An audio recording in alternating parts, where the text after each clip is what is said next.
And I will go ahead and share. Beautiful.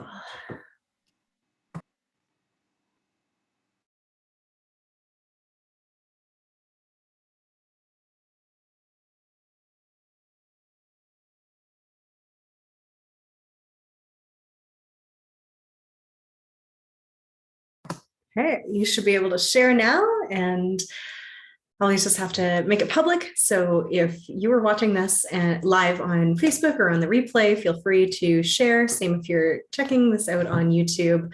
Welcome to an illuminating chat. I'm Aurora Light, and I'm here with my beautiful friend, Radiant Soul Nicole, part of the Radiant Evolution Collective. Nina Infinity is off dancing her heart out at a music festival this weekend.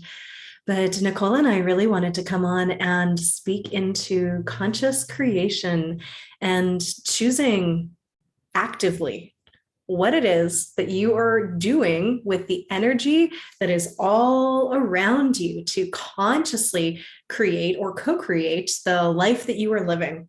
It's something we're really, really passionate about, is empowering people, first off, to even realize that there are choices. We have choices. We can either be living from a place of basically just playing out all of our old programs, all of our subconscious beliefs, our trauma, our wounds, and believe that life is happening to us and we are victims of circumstance and other people.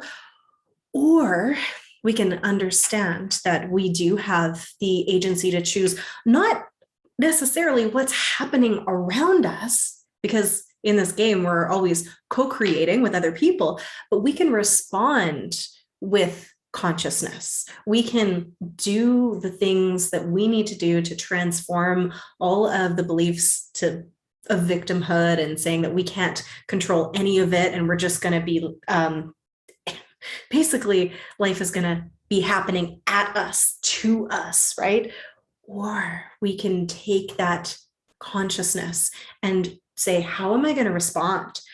What am I going to do? How am I going to create, all from the first question that we get to start with, which is, how do I want to be in this circumstance? Even when things seem like incredibly chaotic or really, really crappy, you get to choose how you want to be and show up as that, and then allow the creation to happen and flow from that space.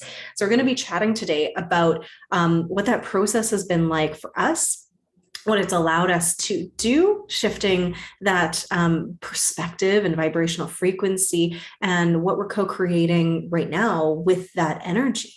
And it's going to be a lot of fun. I feel like we're going to go into a multitude of places because this is such a beautiful and juicy topic. So, Nicole, like, what do you want to say to that? Because I just kind of spewed a whole bunch about conscious creation. Yeah, well, I just want to speak to how we just, before we went live.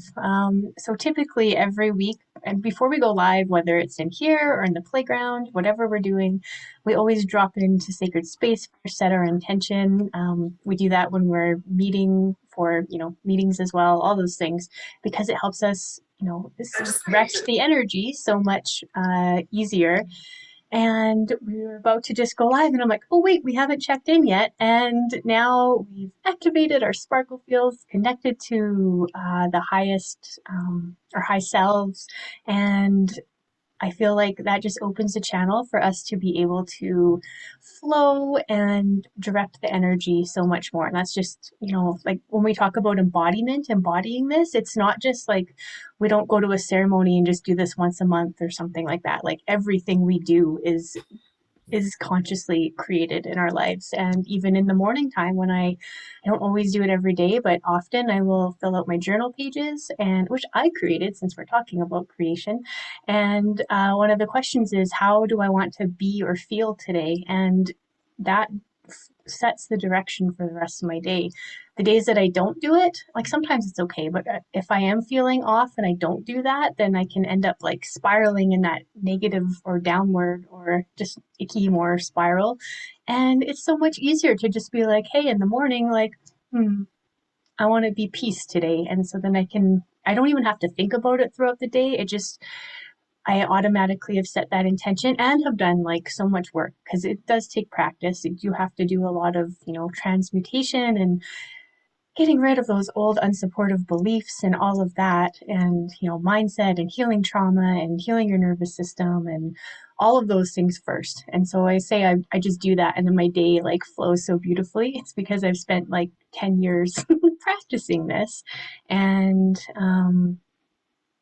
yeah, so that's what was coming through for me to riff on all of that.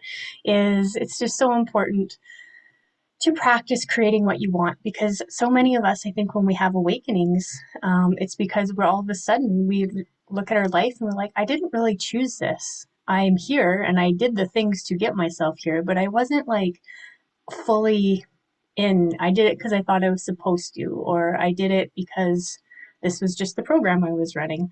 And I'm not maybe not so happy about it. I didn't think that there was. Oh, I think like my house is coming up right now as an example. I remember about, God, now trying to do math in my head. That was 2007, 8. So like 13 or 14 years ago. We had a roommate that ended up being a cocaine dealer, and that was not a happy place for us to be in at the time. So instead of just moving and renting another place, I felt like we were really rushed into buying something. We could afford it, but it felt like, yeah, it just felt like it was a little bit too rushed. But I went along with it because I felt like it was what I was supposed to do. And little did I know, this was in 2008, we bought our condo, and we bought it right at the peak of a housing boom here, right before the 2008 world financial collapse. So we actually still haven't recovered from that. So, I mean, we have really low mortgage and all of that stuff, and it's fine. But I felt like for a long time, I felt like we were trapped here. I felt like such a victim to the situation. And it's been such a journey to realize that, like, just because those things happened to me and I felt like they're out of my control, I still did choose them, and I get to shift the way I think about it. And that's also a way that we can start to consciously create our reality, even if we're in a situation that we don't necessarily want to be in or can't get out of. I guess I do have a choice. I could leave. It would just be a choice where we would lose a lot of money, and I don't want to do that. So there is always a choice. Sometimes the choices aren't as, mm, they're not enticing, but there is a choice. Absolutely. And, it's funny because you were like, oh, we always consciously create. And I was like, no, hands up. I totally don't. I just know what it feels like to do it. And I do it, let's say, 86% of my day will be consciously cultivated, created, directed. And then there's other times where I don't. Right. And I slip into that automatic programming. It happens to me a lot at night when I'm tired. And then I am just feeling like instead of consciously curating what I'm going to do, I will go back to that old program and suddenly be standing in front of my pantry. I'll be like, oh my God, how did I start eating this? What am I going to do? Because I got my phone in one hand and I'm just like, no, no, no. I was not conscious or present in those moments. I was just allowing this old program to run me. And then I'll step out of it and be like, what the hell was that?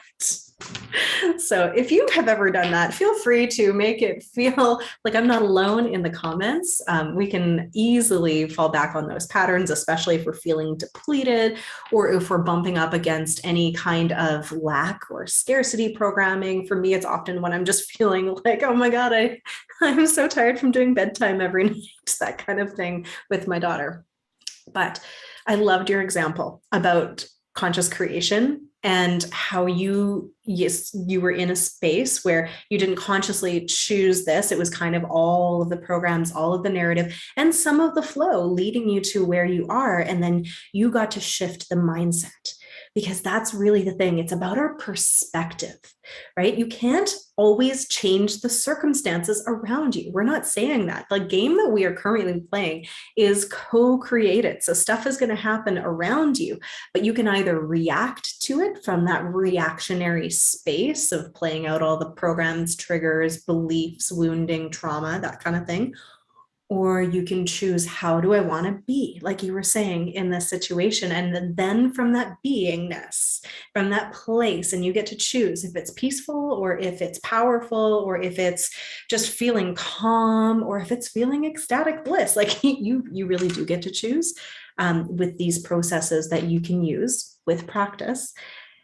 Then from that place, you're directing the flow of your energy and your attention. And then you start to be more conscious about how you're responding to the circumstances. And from that place of consciousness, you can direct the flow of energy and also at the same time allow it to be in flow, right? And not be trying to micromanage the direction of your life, because that's not what we're talking about either. When we try to do that, we miss out on all of the universal perspective that can really support with the creativity and all of the things that we wouldn't think about from our human vantage point. So there's so much to get into with that. But I want to speak into, you're talking about houses.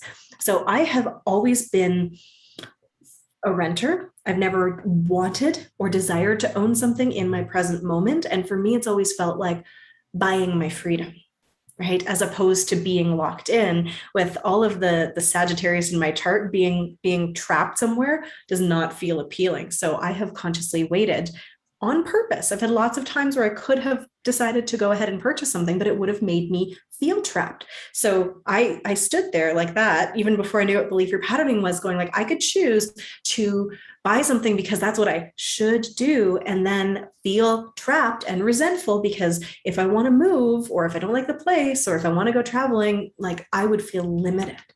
So even though the narrative has been, this is what you should do to be a successful adult, I was like, that doesn't feel good to me. And if I'm thinking back to when I was maybe 16, 17, first looking for places on my own, I didn't really know what I was looking for. So I rented different places. I had different roommates, and some of them were awesome. Some of them were less so.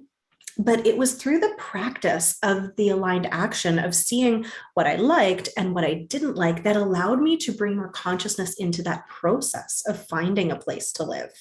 And this is what you're saying. It takes practice to do these things. And sometimes we need contrast. We need to go, wow, I don't actually like this. I just kind of took the first available place and I didn't really know what I was looking for. I didn't know what I was doing. And then you wind up with like maybe sketchy neighbors. You don't know to look for some place with a particular layout, because you don't realize that a sink in your kitchen with only one sink instead of two is going to drive you crazy, right? Sometimes we don't know those things until we're in it. And as you get older and you start to bring that conscious awareness, you can start going, okay, I don't like this, but it's showing me that I would prefer two sinks, as a silly example, right, in my kitchen. And then you start to collect all the data of like, what is it that I really do want? What is it that would make me feel the most lit up? And I realized if I had bought a house 10 years ago, it would have driven me crazy because I didn't know well enough what I wanted. And I would have gotten there and be like, well, I don't actually like this. I didn't have enough information from life experience to make a really big decision like that. When we moved recently, just to Sherwood Park in February, it was the end of December when I was like, you know what?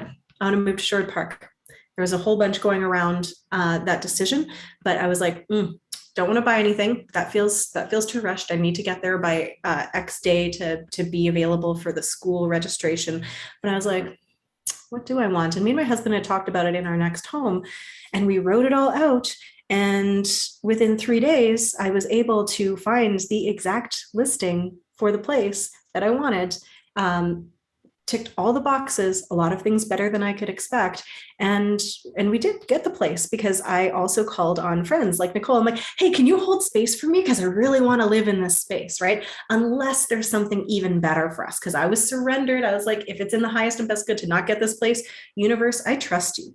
Bring me what's going to be better instead. But this is what I want, this or something better. And been living here. It's amazing. It's exactly what we needed. But I forgot to put on there that I would like quiet space. And so there's more road noise than what I would desire. If I had just bought this place, I would be annoyed that I bought a place with all the road noise. Now I've got one more thing to put on my list of what I actually really want. So we can continue to like expand and cultivate this practice in the small things and then the big things too. Mhm. Yeah, and I think what's so important is, and kind of confusing, it can be kind of confusing, is that like wanting something and then also letting it go and being open to like something even better. And, there's been so many times where this house felt like a barrier, not in a long time, but like near the beginning, we wanted to leave Edmonton and move to Victoria. And we couldn't leave our house and we just wanted it right now to like up and leave. And so that was like, yeah, you had already felt into that. And you're like, yeah, I want that freedom. I did not think that far ahead because I don't think I knew, like, that's just what you do. The next logical step in my life is to buy a house. And, it's all perfect and divine because living here has been super affordable. We do live in a beautiful neighborhood. There's so many beautiful things. It is big enough. I mean, if I had planned to buy this house when I knew that I was going to have a family, probably would have looked for different things, but it definitely still works. So, anyway, so there's all that. But yeah, the letting it go, if I would have been able to let go, like, oh, and seen that when I was wanting to move to Victoria and realizing that it wasn't in the highest good, like I felt like it was going to be in the highest good to leave, and then we couldn't. And I held on to that so tightly, and it caused like a total major dark night of the soul. But I needed to have that though, like it needed to happen. And if I had understood all of that about, like, don't worry, it's going to be even better, and really not have been attached to that, because I was really trying to run away from a lot of stuff at that time, um, it would have just been so much easier. So, and I didn't understand like tapping into the feelings. I was trying to escape rather than create something better for myself. So that's really interesting too. Um, yeah. And I feel like that's such a just a normal human thing to do, is to want to, like, I don't like this, I want out of it right now. And I think one of the biggest lessons for me this year that I've really learned and embodied now is the organic timing of things. Like, Mm. yes, we can create things quickly depending on what it is, and also things take time. You have to look to the seasons, look to the earth element, all the different elements, and acknowledge that, things happen in their own timing, and not to rush and force things. You can't force a flower to open. And like the trees will bloom when they're ready. And now they're changing, they're starting to turn color, and they'll fall when they're ready. And it's just the natural cycles of things. And that has been such a huge thing as I step into like being ready to do different things with my business and my healing journey from the concussion and all of these things. And it puts so much pressure and stress on myself to want things to be at a different place than where they actually were. And I was like anxiety riddled for quite a bit this year, because I was like, I need to like launch my program and my course and my all my different things, and I need to have like, all these clients and a six-figure business. And I'm like, when I took all that pressure away off myself, that's when things started flowing and working out so much easier, because that's that micromanaging you were talking about. I was like, it has to be exactly like this, or else um, I'm not going to have food on my table. And, that's not true. That's not how it worked out. I let go of it all and manifested and co created an amazing inspiration manager role with you in your conscious creation coaching program that we're launching so soon. And now everything just feels like so much more organic, and it feels right. It feels like in alignment when I'm actually launching the things. I was writing explaining the write-up for what my one-on-one sessions will be, and had looked at something I'd written a few months ago. And it was so interesting because when I felt into the energy of what I'd written a few months ago, it was the same thing that I would have offered, but what I was saying about it was like I was tapping into what I thought it should be versus what I actually offer.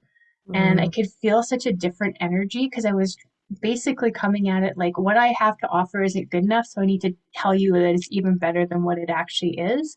And now in this like organic timing process, I'm where I am now, I can really fully land in what I have to offer is enough, and I don't need to oversell or over deliver or promise what I'm going to give people. Like people really do need my codes, and that's true for everybody. Like they need your codes if they're coming to you. Like everybody has their own unique magic, and that is what that's what we're all here to share.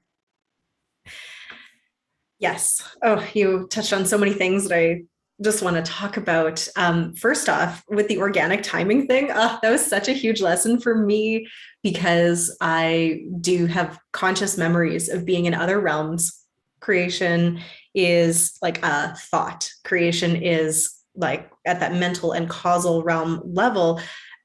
Effortless. It's a blink of the eye. Directing the energy can create matter instantly, but we come to earth and play in these physical, denser vibrational frequencies to learn the organic timing and the creation where you have to have the foresight and you get to do the planning, and it's co-creative because you're doing it with the energies of everything and everyone around you. You were saying you can't make a flower bloom, and for me it's also you can't like plant your garden, at least where we live, in the winter and expect things to bloom, right? You also can't rip a baby from its womb and expect it to be like coming out perfectly formed, right? Things happen in this organic way and they do take time. And people like to play in that game of, oh, time is an illusion. No, we live inside a space where we experience time in a linear, sometimes cyclical, but in a linear way currently. So yes, we can connect with that part of ourselves that's beyond all space and time that exists outside of us with our consciousness. But we got to work within the bounds of the laws of the universe where we are right now. And so we get to do the conscious creation of first planting this seed, having the idea, and then letting it germinate. That's the process that people don't always get. It's like we speak about the need for integration time. There's also the need for germination, for gestation. Actually, there's a law of gestation. And it's very helpful because if we were so powerful that we could just be like, hey, you know what I would really like? This. And then it just appeared. Could you imagine the chaos? Especially as kids, first off, but most humans, I think myself included, are not ready for that kind of power. We don't have the wisdom yet. We don't have the restraint. So we are practicing. And I know that in our lifetime, the ability, and it already has started, the ability to create and manifest into the physical is heightened. It's speeding up. And that is very evident. But also, the more in alignment you get, the faster things go. The more you're able to surrender, the faster things can be created. The more you are able to connect and do it in this co-creative way, the faster things can go. The more fun you have with it, believe it or not, the faster things typically go too. So we can do all of these things, but it has to be from that place of beingness, right? And for me, I think it's really about being ourselves and in alignment with both the earth that we are living in and on and within, and with our multidimensional self, with the all that we are, with our higher self and all of that. And humanity, like, we're so powerful because we are actually able to be living bridges between all of that and create from that space. And when we can do that, like, magic is possible, especially when we work together and when we allow ourselves to both do the surrender thing, like, hey, this or something even better, but also use our intuition and be a clear enough channel for the higher level things to drop through. So there's all of this paradoxical consciousness that comes in with it, right? The not trying to create something just because you should, or even just because you want to, but rather going, okay, what is my highest trajectory? What am I here to do? And feeling it drop in, if you're someone who really gets those cosmic things, or feeling it come up from the earth, feeling it from inside your heart. It doesn't matter where it's coming from, but it's those things that are part of your creative essence, right? The codes that you hold, the pieces of the puzzle that you have for humanity. And then when we're in alignment with that, instead of just doing something for the sake of it, then the creation magic also flows. paradoxical consciousness, man. Like every spiritual tenet and creation principle has part of that. And that's why it gets so mind melting and takes so much practice. Yes, totally. A lot of that, you've really helped me with understanding a lot of that because I don't think I really used to be in the mind space. And I think this is just I don't want to say like a bad level of consciousness when I say lower level of consciousness, but it is just a lower level of consciousness where you just see things as like more black or white, maybe some gray, but like it can't be both. And I think like the yes and seeing that both of these things can be true has like helped so much because my brain, I guess it's also kind of like cognitive dissonance, maybe in a way too. Like my brain does not compute how both of these things can be true at the same time. And it's not, that's we got to get out of our brains and connect in with our hearts and our high selves. And then that's where that all kind of makes sense. Yes. And so when you're saying it's a higher consciousness, it's not about good or bad. It's not placing judgment on it, but it's about more about your perspective, your level of perception. So you can think about us in our human form versus what the eagle can see when it's flying above us. They literally have a higher perspective, and so they can see more of what's actually happening. Same thing when we connect with those higher levels of consciousness, those different vibrational frequencies or different dimensions, our highest self, whatever you want to call it, or whatever you're tapping into, they can literally see more. And when you go up high enough, you can actually see the all that is, which is why I really like connecting with the highest self beyond all space and time and all distortion, because they have all of it laid out and they have the guidance for what is going to be the easiest thing, the thing that's most in flow. But the other example that really helps for me is you were talking about that black or white. From that lower level of perspective, it's like if you take a coin and we're looking at it, right? So I'm showing you this part, and to you, that's basically all it is. You can't even necessarily imagine what's on the other side if you've never seen this before, though you know you've seen this PNR coin, which is really fun from Void Space Technologies before. I know what it's doing on the other side. But if this filled up to expand your screen, oh, wait, can I even do this? If it's like all you can see, no, I can't even do that. But imagine it was all you could see, you wouldn't know there was something on the other side. The higher perspective is able to like zoom out and be like, oh my gosh, it's actually two sides of the same coin instead of two completely different things. So, love and hate are not actually necessarily like opposite things, right? They're two things that exist on the same side of one coin, which is one perspective, one slider. It can be all of it. Gosh, I hope I explained that without going too deep, because it's kind of like mind melting. Ooh, what's an even better one? Stop me if you've heard this before, but maybe somebody hasn't. So Nicole, don't stop me. It's the blind man who is touching the tail of the elephant and saying, "Oh, it's skinny, and it's able to move back and forth." And there's another blind man who's touching the elephant, and he's going, "What are you talking about? It's just like a wall, a thick, warm wall." And another person who is touching the ear of an elephant, saying, "No, it's beautiful and thin and silky." And none of these men have the whole picture, right? But they're looking at the same exact thing. And I think that happens so often in humanity is that we don't give each other enough credit to say, maybe there's a part of us that are experiencing everything and it's perfect and divine and right for us in that moment, because we're only seeing that really small part of the puzzle. And it's the putting it all together, every experience, every vantage point, every blueprint of it, and seeing it from the higher perspective that lets us know what the actual truth of it is. Mm-hmm.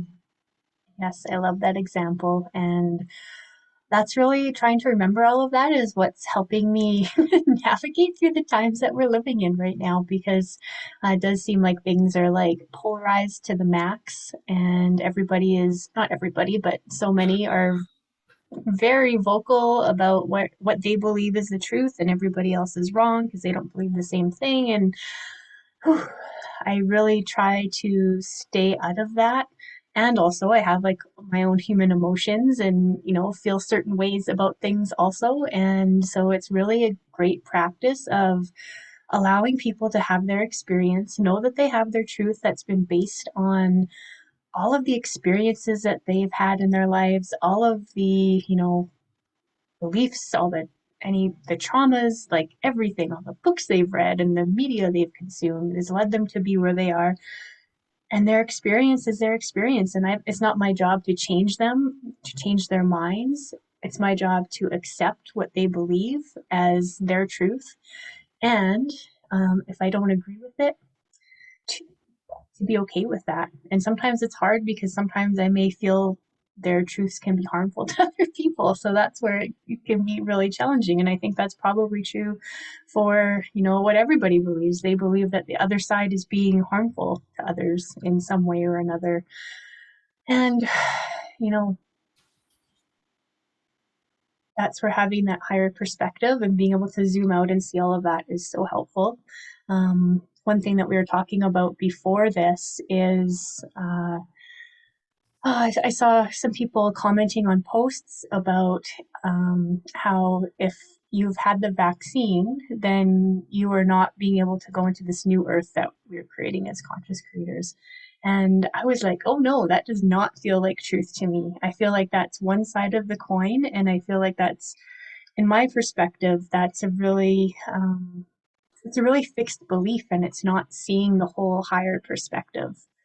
So I try to accept that that's what those people believe, and I don't have to hold that in my truth for myself. I can, have love for them and understand where they're at. And I can remember having beliefs like that when, at different points in my own journey, I really felt like there was kind of a denser energy. It feels a little bit more contracted. It feels like there's more fear involved to me, and it feels like there's was stuff like if I don't eat the right thing, like the companies are trying out to get me because I'm eating like pesticides, or if I'm watching TV, then I'm being manipulated and all these kinds of things, which maybe that's true, but I feel like as my perspective has shifted and I've been able to see the higher perspective, I've been able to acknowledge and experience that that is could be true, and I can also still it's almost like I tried to take myself out of society because I felt like it was like fuck the man. And then now I'm coming back in and to be more integrated into the more mainstream stuff again and like being okay with that because I don't feel like oh, it's trying to control me maybe I guess as much as I once did. It's just a really interesting perspective, and that's kind of where I feel like that mindset is. So it just feels like it's a different part in the journey to me now, and I was there, so I can hold the space and I can remember. And this is all just my projection of what I'm thinking these people are going through, so maybe it's not. But yeah, it's just so interesting. So both of us actually didn't get the vaccine right away. I was guided to get it after the solstice for my first shot, and because I'm not afraid. I wasn't afraid of things actually happening to me, but I was like, oh, I didn't feel like getting it then, and then the mask mandate got lifted, and I'm like, oh, I actually don't feel as safe now without being in public without a vaccine. So I got it, and I was guided as I was doing it to do a lot of energy work and light work on it. And like I actually asked the person that gave me the vaccine if I could hold it and bless it in my hands before she uh, we put the vaccine in me. I imagined everybody that was like working in the clinic that day as like beings of light, their highest selves, and blessing them all, and just giving it so much love. And they were giving the Moderna shot, and I had the option to choose Pfizer, and I'm like, oh, I didn't want Moderna because I heard that one typically, anecdotally, seemed to have more reactions and with people. And I'm like, nope, I need to take this one because it's my job today here to do some alchemy, some transmutational work with it, and hold the light and you know do that because I still think that it's important for me to do this. I had to push away all the noise out there of everybody else's opinions and come into my own sovereign state of beingness and really check in with what felt right for me. And that's what it was. And then cool experience or story afterwards. So I didn't talk to Aurora about this at all, actually, which is strange because normally we do talk about all sorts of things, but we didn't talk about this. And share your experience. So I first just need to go back and say that Lily's saying it's called the middle way. And I'm like, yes, the divine neutrality place between extremes is where I like to hang out. And that's how I've been witnessing as much as I can for as much as I've consciously remembered. It's saying it's not necessarily this or that. The truth is probably in the middle without judgment as well. So you can be like, neutral about it without that charge, and watching and witnessing the polarity of so much right now, especially when it comes to things like COVID, like the pandemic, like all of the big movements, like the new abortion laws in Texas, right? Like there's just so much where people are like, it's this or that, and there can be no meeting in the middle, and they're so vehement about it. When we're able to unplug ourselves from the grid systems that are holding everybody else's emotions about it, then we're able to take a pause and come back to our center and go, what is it that I actually feel? What is it that is correct for me in this moment, even if it's not true for a single other human being on the planet? What is my truth? And you were speaking into that about the vaccinations. And yeah, we've seen so much polarity, and we haven't talked about this. I haven't talked about it on Facebook either, because like, I don't want to wade into the this or that or fight energy. That's not what I want to be. And I too was sitting divinely neutral, not buying into any of the arguments or propaganda on either side. And I was just waiting for the clarity to come to me while still be witnessing, doing research, doing all of that stuff. And then there was one day when Gaia just said to me, she's like, all right, it's time.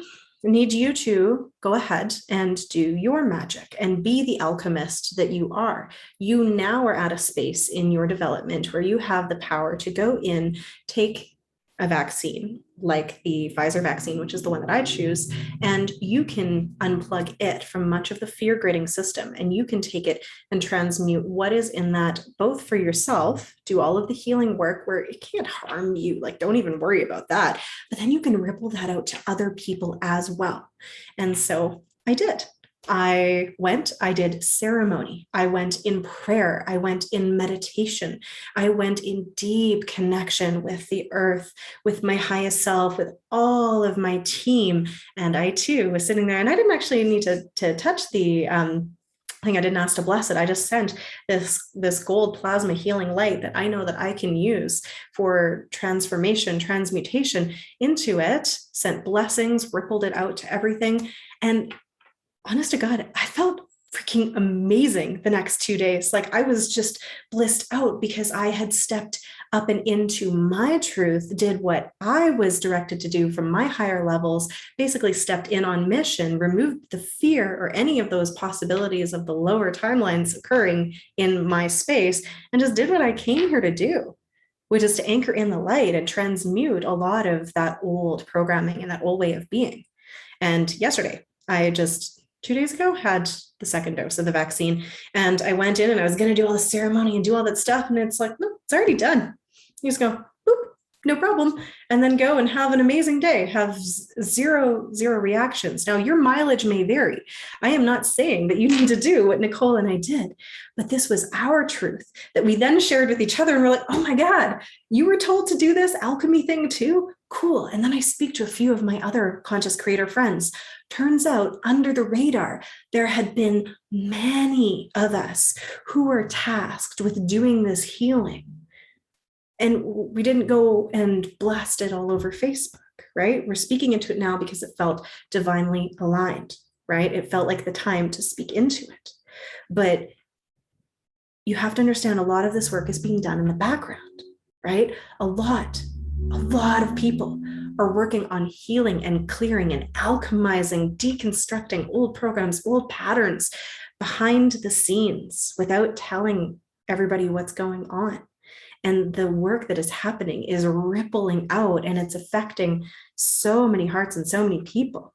In fact, like a lot of the stuff that we have been working on is finally coming forward and coming to the surface. And it's really, really exciting. So I say this all the time, but I want to remind you all, please don't look to the narrative of the media to see what is going on in the world, right?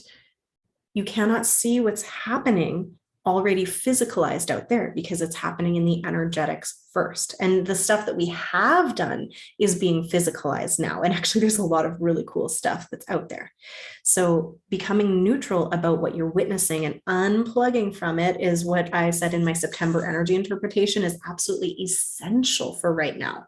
Because if you are too plugged in to what is happening out there and what people are telling you is happening, it's going to suck you in, drain your energy, and you're not going to be able to even hear what it is that you are supposed to be doing right now. Because you might not have missions like alchemizing the vaccine, but there are things that you need to be doing for you to set the foundation up for all of the conscious creation that we're going to do. Lily was saying earlier, she's like, a new earth sounds amazing. Let's create that. Yes, but it's not the story that's been distorted in the mainstream media of all of a sudden either like aliens are going to come and transport us, or there's going to be just this huge event and boom, we wake up and half of the people are gone. It's none of that. What is happening is people are becoming more conscious of who they really are multidimensionally, turning on their awareness of the all that they are and the power that they have. And through that, we are co-creating changes to actually shift the entire planet's consciousness and then the physicality of it. And it's an ongoing co-creative process with millions of people currently, and it's super exciting. It's already happening. We just have to allow some of the things that are not in alignment to fall apart and disintegrate, right? But the light is so strong, and there's so much data, information coming through, which is the light that's coming to the planet, light being information and love, and nothing can be hidden anymore, right? So it looks like chaos, and it is kind of chaotic. But there is so much happening that we are doing individually, that you are doing, that other people are doing to anchor that light of the higher streams of consciousness into the planet that's going to ripple out now, that the magic is happening. As you speak of all of that, like all the behind the scenes work, and how we were both guided to do this alchemical work on the vaccines, that really is what I think one of the things that we wanted to talk about today was being a leader, being the change, is doing these things and embodying it, and not necessarily telling everybody to be a leader, you have to do these 5 steps and then you'll be a leader too. It's like doing what you're guided to, being in your own sovereign state and showing up as an example for what is possible, because sometimes we don't always have that example of what's possible. And you and I and so many other people, everybody, but so many other people that are visibly doing this are just showing up, being themselves. And that's holding codes and giving codes to people to be like, oh, hey, I can show up as myself also. And not just like, what am I trying to say? As it's like that, really, that's what your mission is to be yourself, because we all have so many unique codes to share with each other, and we all have our own unique magic, and that is what we're here to do. And that's what you and I are trying to do in the work that we do, is just being ourselves so that we can give permission to everybody else that wants to be themselves and maybe isn't quite ready yet because it's scary to be themselves. But I'm here to tell you, if you're not, if you haven't already gotten the message, be yourself. Show up as who you really are, and that's really all you need to do. And yeah, that's that's it. Yeah, it sounds so simple when you say it that way, but we do get to do all the transforming work first so that it feels safe enough because there's all the old programming and the wounding and the trauma. So we know it's not simply that easy, but you get to start with one thing, right? And you get to start following your intuition to clear the things that are in your way. And the other part is the paradoxical consciousness of it. It's like be yourself, fully, truly appreciate what you're bringing to the table, the codes that you hold, the tones that you have, the light and the information that you have to share, and at the same time be constantly evolving and being open to that evolution, because who you were is not who you are, is not who you will be. So there gets to be a flow with it. And I find most people, especially clients of mine, get stuck in thinking that they have to be it already, like they have to be the final version and the product. And then there's this perfectionism that starts to weigh on them. And then it's impossible to even take any action because they're like, I don't even know how to get there, because you're trying to skip the steps, right? Of being you in this moment and allowing the evolution, the growth, the learning, the shifts and the changes. And you were speaking into that earlier with the business stuff that you wanted to do, Yeah. right? Where you're like, it doesn't feel like me. Yeah, totally. That's like that organic timing thing. I was trying to be further ahead than where I actually was. I wasn't accepting where I was actually at. And once I accepted where I was actually at, I'm like, oh, okay. I still need to go through the whole process and the learning. And like, if I skip all of that, I would have skipped all the lessons and all the learning and all the growth. And some things didn't work out. And I'm like, okay, well, I learned a lot from that. And I need those we need all that to give us more information so that we have information when we get to the next thing, because I do feel like that I'm here to do something that will, be pretty big. But if I got to that point, all of a sudden, if I could just magically manifest that, I would get there without all the wisdom, and I wouldn't be able to have that solid foundation that I actually needed, that taking all those little steps. Like, I guess it's like that saying, you can't run before you walk, or whatever, however that one goes. Right? You need all those little steps along the way first. And I was trying to rush the process, and it created anxiety and stress, and it didn't work. I wasn't getting to where I needed to be anyways. As soon as I let it all go and accepted where I was, and just knowing that I was going to take a step every day, and um, I've gotten so much further, and it's been so much more fun, so much less anxiety. So if I can, yeah, say anything, just trust the process, surrender, and have fun along the way. I mean, there's no one step is the annoying part, right? We're multidimensional. There are so many things that we get to be doing at the same time, so many elements that need to be in balance. That's why we love working with all of the different elemental forces of creation. There's different tools. But in the words of one of our favorite people, Jason Estes of Masters of the Void organization, just do what's right in front of you. And when you do that, then you're not missing anything, because what you need to move through is always going to be right in front of you, because that's what's going to give you what you need, either the space or the information or the clarity to go to the next thing that's right in front of you, right? And that's, again, where people get tripped up, is instead of doing what's right in front of them, they're like, but I want to do that thing over there, or I have to do that thing over there. It's like, yeah, but how do you get there? How do you get there? So Erin's just saying she was an exception because she did run before she could walk. And I was going to say, I think the saying is like you have to crawl, I think, before you can walk, but maybe it's run before you have to walk before you can run. But it's funny, sometimes when kids skip the step of crawling, it actually messes up the cross hemispheric neural development. And I've had people that I know that actually had to go back and learn how to crawl as kids or even as adults to wire the brain in properly, because there is an organic process. But Erin, if you took off running, then that's all good. But you needed that experience, and then you learned how to walk. But the thing is, if you start running before you walk, you're going to fall, and you're going to fall harder, and you're going to fall more, and you're going to fall faster. So more damage can be created. So with everything, there's always exceptions.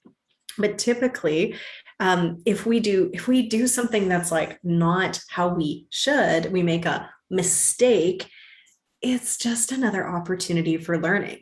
That's the other thing that I feel like paralyzes people about trying to create something, especially when it comes to entrepreneurship, but it can be with relationships or with hobbies, things like that, where people are afraid to make a mistake because they're holding that it has to be perfect energy. They're plugged into that grid. And I've been there for sure, where I have to be better at something than I actually am. And I'm not allowed to be a beginner and start at the beginner.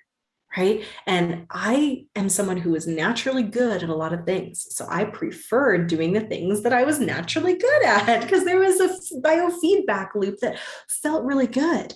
But for a while, it meant when I was a kid that I didn't like doing things I wasn't good at. And I would think they were really stupid and dumb. And I would give up because I got frustrated because I didn't know that sometimes you get to be a beginner and you're not going to be very good. And that's actually okay. You can learn so much in that space. So I really respect teachers and course creators and people who are saying, you know what, even if you know this stuff already, can you come to this space with a beginner's mind? Because maybe you're going to pick something up that you haven't heard before. Especially because if we circle back to something and we hear it again, or we try it again, or we learn it again, from where we are now, we are going to actually pick up more nuance, pick up more coding, and actually create an even more stable foundation. So it's okay to be a beginner. It's okay to make mistakes as well. Like that's one of the biggest ones. People are afraid of starting because they're going to make a mistake. They're going to F up. And the thing is, you're going to, right? Like you're going to, but that's okay. Mistakes are part of the process. So what if we just threw that word out and just called them learning opportunities? Happy accidents, because I watched the Bob Ross documentary on Netflix last night, and oh, he is such a wonderful man. Yeah, mistakes aren't mistakes, they're just happy accidents. Yeah, we've talked about this before. There's a concept in hula hooping pioneered by Jonathan Baxter, as far as we know, called mistakelessness, where you just turn that mistake into a different move. Um, in belief repatterning, Suze Casey frames it as a mistake is just a missed take. Like on the set of a movie, if you mess up, the credits don't roll, it's not the end of everything. You just try again. You take two, take three, take 147. There are very few things in the world that you don't get a do over with, right? That you can't try again. And we actually learn so much more from the mistakes and the failures. So, what if we could give ourselves permission to be in that state of, yeah, as I'm learning to wield my power as a conscious creator, bringing forward all of my multidimensional self and all that I am to consciously co create this new earth, we're going to mess up. We're going to make mistakes. We're going to do things that don't work. We're going to bump up against a wall and maybe get some bruises and probably worse than that. But it's okay. Like that's okay. It's part of the process. And just to weave that all back in, it's very much easier to do that if you heal your nervous system and you heal that trauma so you don't go into a reactive state of dysregulation. If you make a mistake, you can just pick yourself up and be like, oh, aren't I adorable when I mess up? Oh my gosh, guys. Here, let's try it again. Yeah, that's so true, actually. So that was another big learning for me in this entrepreneurship journey that I've been on.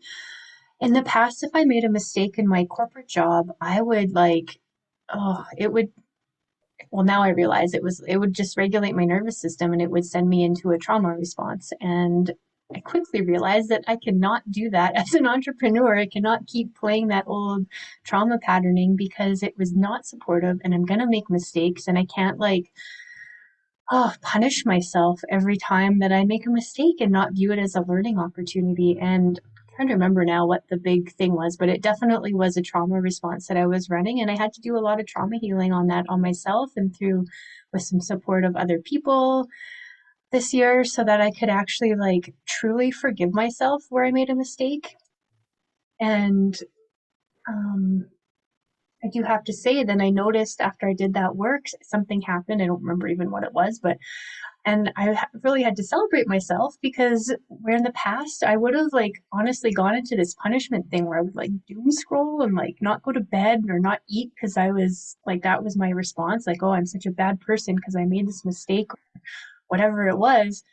Um, After healing that trauma, I was like, oh, I made a mistake. What did I learn from it? Let's move on. And like, that's such a huge difference. So we really do have to work on that trauma first, like, no, whatever, however it's showing up in our lives.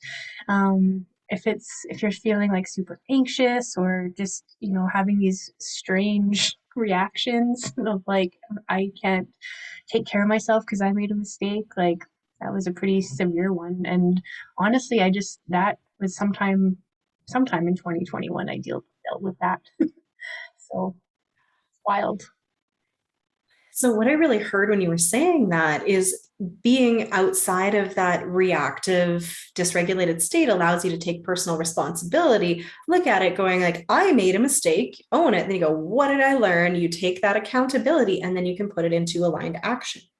But when we are in that heightened response state, it could be even that you get really defensive. Like I've done that. Like you mess up and you're like, what? No, I couldn't have. No, that wasn't me. Like, no, it's actually supposed to be like this, right? You could do that. I remember going into fawn as a trauma response if I made a mistake. Although sometimes I would like use that to get out of trouble when I was, say, a server and I messed something up. I would go to someone, oh my gosh, I'm so very sorry. I didn't mean to, like, this happened and this and that. And they'd be like, no, it's okay. It's okay. Like, we'll deal with it. And then I would actually get really good tips because they would feel so bad for me. So I'd kind of like milk that one. Totally not purposely. I didn't realize that's what I was doing, but I was unconsciously using that trauma response to control the situation. So cleared that up. When we're able to be in that space of calm, of anchored alignment, then we can look at the situation as it is, accept it, which is really huge and key, and then take the appropriate actions to respond to it and not just be in like reactive mode. And that's another huge part of that conscious creation is taking the personal responsibility and the accountability for the fact that you're in charge of how you respond to something, not necessarily what the thing is. Things happen, shit happens, but what are you going to do with this pile of crap? Are you going to like, cry about it? Or are you going to go, maybe my garden needs fertilizing and I can use this as manure and you can turn it into something beautiful, right? That shit into gold alchemy is our favorite. Absolutely. Yeah, you're not responsible. It's not your fault that the bad thing happened to you, but it's your responsibility if you choose to accept it and you want to change the way that your life is playing out to learn how to alchemize it, to move through it, and to neutralize and regulate your system again so that you can not have that running the show and running the script for you anymore. That's such a Mm. huge learning. And I know playing that victim role has been something uh, how I have, shown up a lot in my life. And there's still ways that I'm unwinding that. I'm like, it's so interesting how it shows up in so many ways. I'm so wired to use that to get what I want out of situations. And it's because we are all trying to get our needs met. And when we're young and we're in these situations, we don't know how to get our needs met and we don't know how to speak clearly for what we or we didn't know likely how to speak clearly for what we wanted. So we found these like backdoor ways to get our needs met so that we could feel like we were getting the love that we needed essentially. And so that must have worked for me for a lot of my life. Also, like, oh, turning on the tears because I needed attention or, whew, this was a big one. And now that I've let this go, it's like revolutionized my life of um, needing to be sick or have something wrong with me to feel like I'm so I think honestly letting go of that is what like finally healed that old concussion for me. Mhm.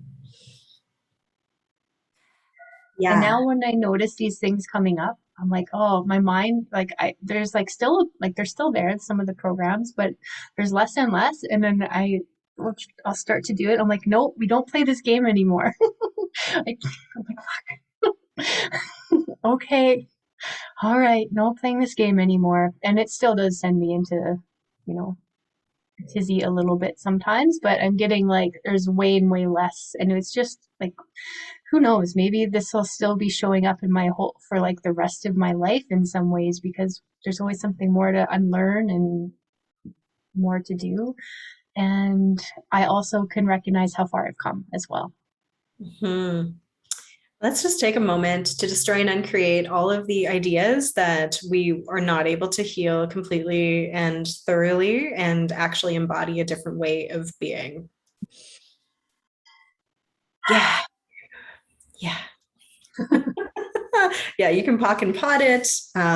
We can always repattern that because I do think that when we are able to rewire our brain, like we do in some of the techniques that I use, like belief repatterning, and there's other ways that you can go about doing that. You can actually create a neural pathway that is so strong and robust that that is where you go to first. And it's only in looking back that you even go, I used to do that. I used to think that, wow, because you create this new normal for yourself. But there are programs that are much more heavily entrenched. And if they are also like collective, ancestral, akashic, all of those things, it can take longer and more work. And maybe you have to do some cleaning at the cellular level. Maybe you have to remove some cords and contracts. But I think that we can do much more than we give ourselves credit for because we are so magical, especially when we get into that alignment, take personal responsibility, and actually believe that we can do that. So half of the battle for healing, if not like 90% of it, is just believing that it's possible. Mm-hmm. Right. Yeah, and I mean, we could talk about all of this for ages, but because we both have tiny humans, and it is a holiday here in Canada, and I think a lot of places around the world, at least in North America, right now. We're going to wrap up, but I do want to say that I will be back tomorrow, and I'm actually going to have a conversation with one of my favorite conscious creators, the guy that made this coin, this PNR, which is a personal nexus device. Which is really fun. He is the founder of a whole lot of organizations, including the Master of the Void organization, and one charity that I really love contributing to called Earth Change. And we're going to be speaking into what it means to be a conscious creator and actually be the change that you want to see in the world. Because Jason is someone that holds in his field a whole lot of amazing codes for what that looks like, the things that he has created, and the actions that he has taken have created just whole organizations. He got like, I don't know, 20 companies or something like that, a lot of non-profits. He is doing things to co-create this new earth. And he said many times, if he doesn't see the answer to a problem that is out there, he just creates it. Or he'll find the person who is doing that and he will partner with them. So it's never a case of, oh, I got to do it all on my own, but really utilizing the team that humanity is. And he's really dialed into the team of people that are the leaders right now of co-creating this new experience on the world that we want to have. So I'm like just so excited about that. And that's going to be at 3 o'clock Mountain Time if you're watching live on Facebook, and I'll have the replay up on YouTube after that as well. So if you are interested in seeing that interview, I'd highly recommend subscribing if you're watching on YouTube now, because it is definitely going to be full of information and coding, and also some examples of how you can step more fully into your conscious creation and leadership. I can't wait for that conversation. Learned so much from Jason, from him just, well, he's definitely shared a lot of information, but also him just being himself and showing up in the world, being the change that he wants to see. And yeah, such an inspiration. And I love the conversation that the two of you had last year. So it's going to be amazing. Yeah, I had him speak at last year's Soul Embodiment Summit. We had an incredible conversation about value and worth. So if you're interested in sort of pre-gaming the conversation we're having tomorrow, you can check on the YouTube channel, and you can scroll down to the September last year of 2020, and you can see that conversation.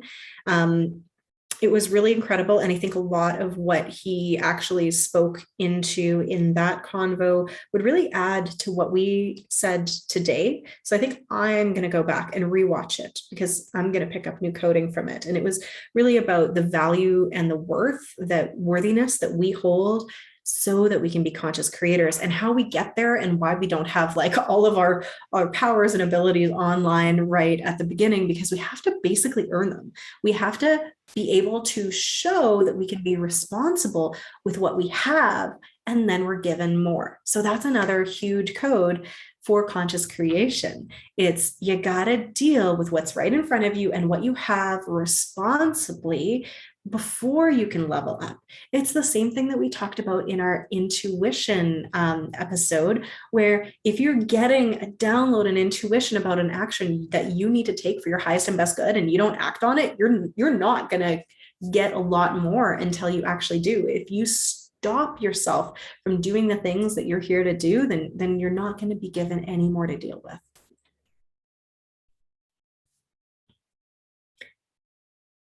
Is there anything else you Amazing. wanted to share before we? Um, hmm. Yeah, I just want to say the conversation from last year. We will drop the link in the YouTube link in there and in the comments. And what was so helpful for me about the worth and value, Jason talked about the worth bowl, and like the worth is what we have. So I actually use this for myself. I imagine this bowl and I'm like, oh, if I'm not feeling like very empowered, I check in to see what my worth bowl is like. I'm like, oh, sometimes there's big holes in it and stuff. So my value is just pouring through it. And I imagine like doing some alchemy to fill up those holes. And that, I forget what it's called, that Japanese like pottery thing where they fill it with those golden bits. And yeah, so I just imagine that getting all that all that alchemical process and filling up all that in. And so that was such a like a powerful conversation that has like helped me many times throughout the past year. So I'll find the link and post it in the comments for you all who are asking. Yes, please do. And let's also just link to the Soul Embodiment Summit that is coming up in just about 2 weeks, which will be from the 20th to the 24th. Jason is kind of my first guest to bring us into the sort of like pre-launch energy for conscious creators. And Soul Embodiment Summit is going to feature 15 other speakers that are going to be doing workshops and interviews and presentations. We'll also be doing ceremony to align us with the equinox and move us into this deeper relationship with ourselves as conscious co-creators with the earth, with the elemental forces of creation, and just be in communion with each other and other people that are here to co-create this experience that we want to have on the planet now, because we're ready for it, I think. And if you're not feeling ready, that's okay. Focus on you. Focus on what's in front of you right now. And if it's going in and disengaging from the outside world, doing your healing work, you're coming to your center, to really be able to listen to those pieces that are going to drop in for you about what it is that you are here to do and what you're here to share, do that. It's going to be super, super key over the next few weeks. So with that, we will leave you for now. I will see you again tomorrow in just about 26 hours. And I can't wait to connect again with you next week, Nicole, and with Jason tomorrow. Till then, just have yourselves a beautiful day. And remember, you do actually have power to choose how you respond in situations. So just join me while we just take an extra breath today before we do anything. That's how I want to show up today, in that place where I peacefully pause before I move. Awesome. Thank you so much, everyone. We love you so much. We'll talk soon. Bye.